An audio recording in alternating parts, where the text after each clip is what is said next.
So correct form of the verb में आज हम ले रहे हैं past indefinite tense plus past continuous tense. दोनों का एक साथ जो कॉम्बिनेशन बनता है, ठीक है, एक स्ट्रक्चर बन जाता है। उस पर जो बेस्ड क्वेश्चंस एग्जाम में हमसे पूछे जा सकते हैं correct form of the verb के, जिसमें आपको एक क्वेश्चन गिवन होगा जिसमें एक ब्लैंक स्पेस होगा या दो ब्लैंक स्पेस होंगे और आपको सही फॉर्म वहां पे फिल करनी होगी, यानी सही टेंस आपको फिल करना होगा।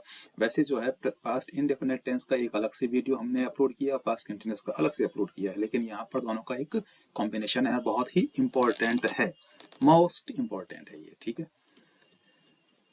तो अब इसमें क्या करना है कि इसमें अलग अलग कुछ सेंटेंस के स्ट्रक्चर्स हैं, ठीक है।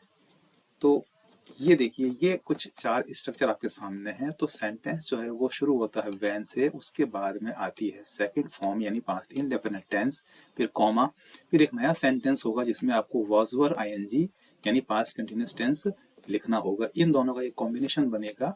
तो सेंटेंस किससे शुरू हो रहा है? ये व्हेन से शुरू हो रहा है, ठीक है। अब इसी स्ट्रक्चर को हमने बिल्कुल ऑपोजिट करके लिख दिया है, व्हेन पीछे आ गया है, ठीक है। तो ये जो वॉज ओवर आईएनजी वाला भाग था वो तो आगे लिखा गया है, और फिर ये जो व्हेन वाला पोर्शन है वो ये बाद में लिखा गया है, ठीक है। व्हेन के बाद में फिर वही सेकंड फॉर्म यानी पास्ट इंडेफिनिट टेंस है, ठीक है। उससे पहले वॉज ओवर आईएनजी है, ठीक है ना। अब देखो, जो थर्ड हमारा है उसमें सेंटेंस वाइल से शुरू हो रहा है, वाइल यानी जबकि। उसके बाद में ज्यादातर केसेस के अंदर वॉज और आईएनजी यानी आपको पास्ट कंटिन्यूअस टेंस फिल करना होता है, और उसके बाद जो भी स्पेस होगा उसमें आपको सेकंड फॉर्म यानी पास्ट इंडेफिनिट टेंस फिल करना होगा। तो ये वाइल से बनने वाला दोनों का एक कॉम्बिनेशन है, ठीक है। अब इसी स्ट्रक्चर को हमने ऑपोजिट करके फिर यहाँ लिख दिया है।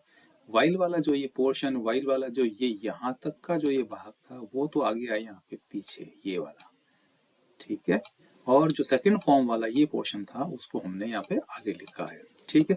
तो वैसे देखा जाए तो ये वाला और ये दोनों एक ही हैं, और ये एक ही है, बस उनको पलट करके लिखा गया है, ऑपोजिट करके इस तरह से रिवर्स करके लिख दिया गया है। ऑपोजिट मतलब रिवर्स करके उसको लिख दिया है। तो इसमें आप देख रहे हैं कि आप पास्ट इंडेफिनिट और पास्ट कंटिन्यूअस यानी वॉज वर आईएनजी और सेकंड फॉर्म का यूज कर रहे हैं। तो ये एक स्ट्रक्चर बन जाता है, ठीक है। अच्छे से आपको एग्जांपल के थ्रू समझ में आ जाएगा। ये दो स्ट्रक्चर और है। यहाँ पर देखिए, सेंटेंस जो है वो शुरू हो रहा है व्हेन से, व्हेन के बाद में वॉज वर आईएनजी, और फिर हम सेकंड फॉर्म का यूज कर रहे हैं, और इसी को हमने रिवर्स करके यहाँ पे लिख दिया है। व्हेन वाला पोर्शन, आईएनजी वाला पोर्शन बाद में आ गया है, सेकंड फॉर्म वाला पहले आ गया है, ठीक है। तो इस प्रकार से ये 6 कुछ स्ट्रक्चर है, वैसे 3 है। 3 को हमने क्या किया, एक एक को हमने रिवर्स करके लिखा, तो वो 6 जो है एक स्ट्रक्चर के एक कॉम्बिनेशन बन गए, ठीक है ना। इनको अच्छे से नोट डाउन कर ले, समझ लें, ठीक है ना। अब हम कुछ एग्जांपल के थ्रू इसको समझ लेते हैं।